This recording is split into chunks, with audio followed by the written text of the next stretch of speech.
to Big Canyon.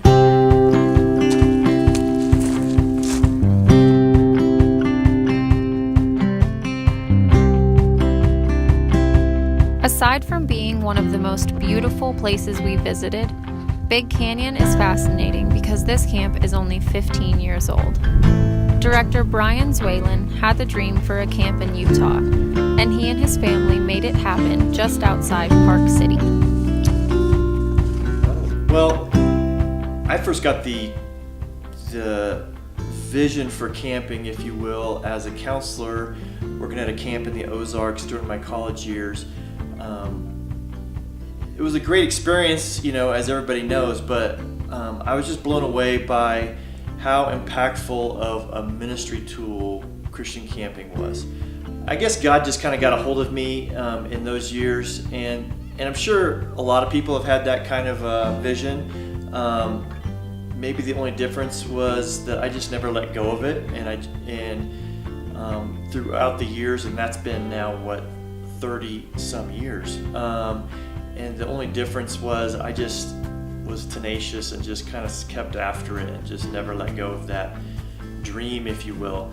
My path at that time was, I was an engineering student, and so I graduated, went into engineering, but I knew that I wanted to be in full-time ministry and specifically Christian camping. And my wife, being from Utah, I visited out here a few times and began to look around Utah where, what's going on Christian camping wise in Utah. I knew what was going on in a lot of other states, but come to find out there was almost nothing going on in Utah. Obviously there's a strong Mormon LDS culture here. They really weren't into camping, and there just weren't camps, particularly Christian camps. So I was really drawn to this area. I mean, it's beautiful, it's incredible outdoors, and just seemed a shame that there wasn't anything here. In 2008, built the first lodge, which I'm sitting in here now, and we've done this lodge and everything subsequent to that with about 80% volunteer labor.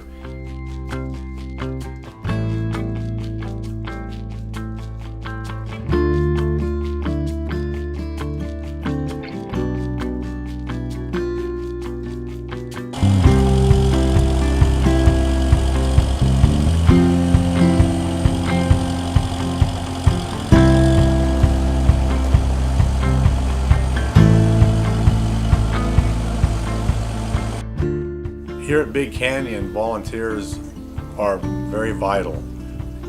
One thing I like about this camp is they know how to take care of volunteers, and they respect volunteers, and it's just great to be a volunteer and to be wanted and to feel like we're feeling a need. We're not just putting in time. I have my list. Karen has a list. We want to get it all done before we leave. Students or kids, I guess, under the age of 18, there's a very high percentage, I don't know exactly what it is, but who accept Jesus Christ into their life for the first time at a camp. And so I think it's a big part is because they're away from home, away from things around them that would distract them. And the focus is on having an experience with Jesus, even amidst all the slipper slides and zip lines and stuff. So I think that's why I just know it's important.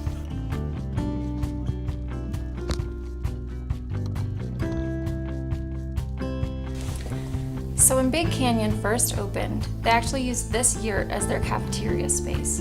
So all of their campers would come into this little area, and the kitchen was just there, and they used this yurt for all of their meals. As the camp has grown, they were able to build the event barn with a full cafeteria and a full kitchen, and so they converted this space into Wild Spur Cafe, where their campers can come enjoy a snack and hang out and just have some of that relational time at camp.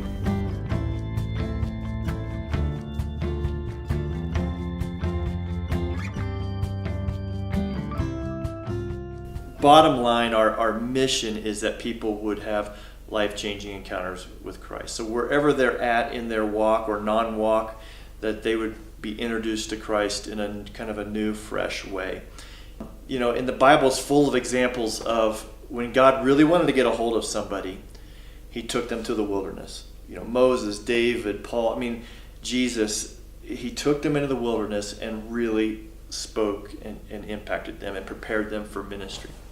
You see that with Jesus. Like, he picked 12 and he was like, these are my guys and I'm going to spend, 3 years with them. And so Mike's desire is that from here on out, wherever, whether they're in the workplace or they're working in the church, no matter where they're at, that they're seeking, after Jesus.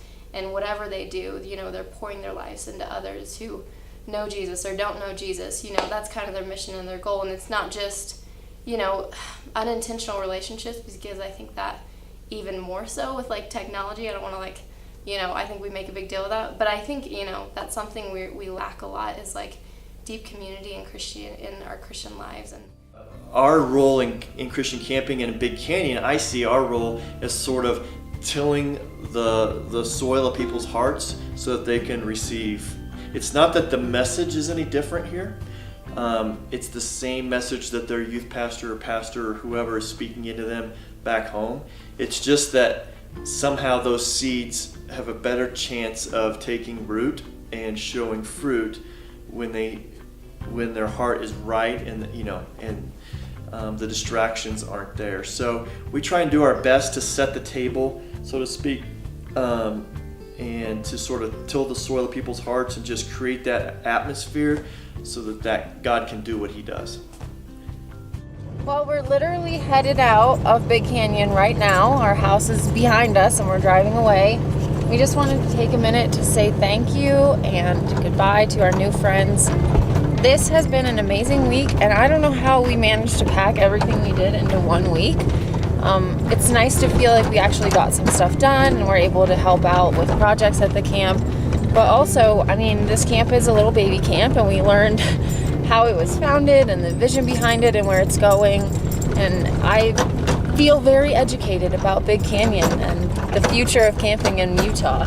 Yeah, you guys have something awesome going here. I can't wait to see in 5 years where you guys are at, or in 10 years, just because you guys are growing so much right now. Here we go, on to Moab.